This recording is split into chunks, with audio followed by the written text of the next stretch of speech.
is a word. The word is interesting because it's a word that comes from a pagan.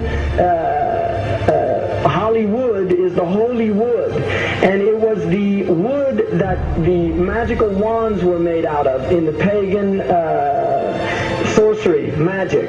And these wands were believed that the sorcerers that possessed them could put people into trances and control them. This is part of, this is symbolic, but it's also important to understand that part of what Hollywood literally does is it puts people into trances. It's a dream state. They call it the dream machine in the United States.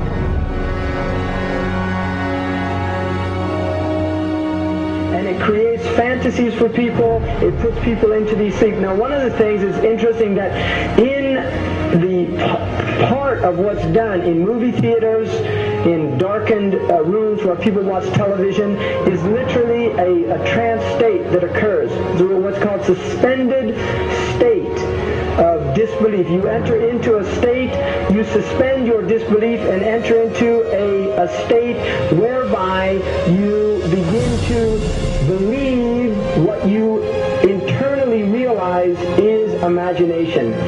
It's falsehood. Films are magic. It's just magic. You go and you watch these things and people get caught up in them. People cry during films, all this catharsis that takes place in these things. Many of the films, and this is an important element in the control mechanism, is literally allow people to go and have certain type of catharsis as a purging experience, which Aristotle talks about the necessary element. One of the necessary elements of tragedy is to create this cathartic experience. And this is why a lot of the films, especially also news and things like this is why news is very important in this culture. Everybody watches the news, they have this tragic, cathartic experience of watching the tragedies of others and then feeling safe and complacent in their own experience of this suspended state of illusory well-being. So these are very intricate and sophisticated methods. Now, I think it's dangerous, although there are elements, there's concerted efforts that take place, there's also a lot of people that have similar worldviews that aren't necessarily working together in concerted efforts.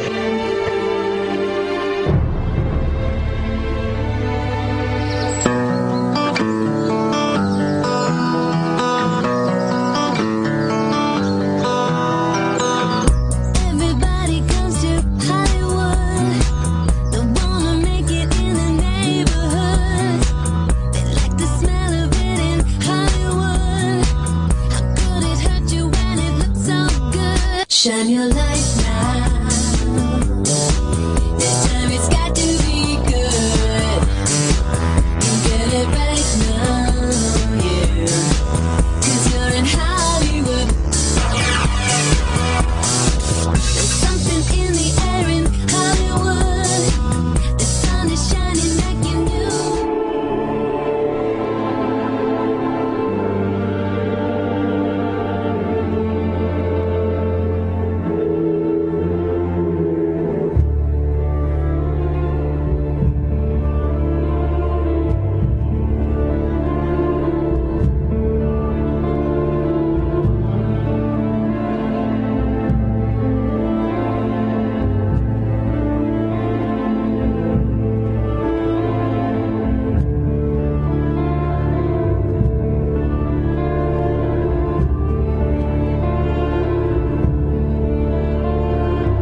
supposed to be up here.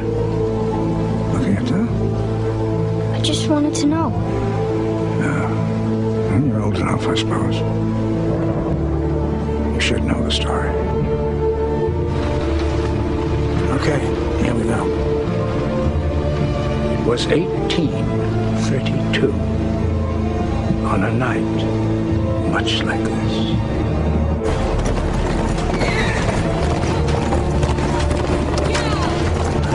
Charles Carroll was the last surviving signer of the Declaration of Independence. He was also a member of a secret society known as the Masons, and he knew he was dying. He woke up his stable boy in the middle of the night and ordered him to take him to the White House to see Andrew Jackson, because it was urgent that he speak to the president. Did he talk to him?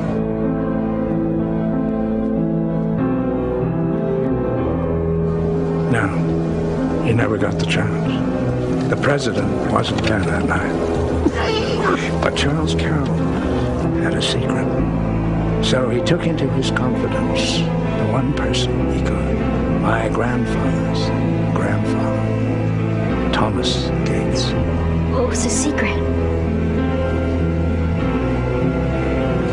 A treasure.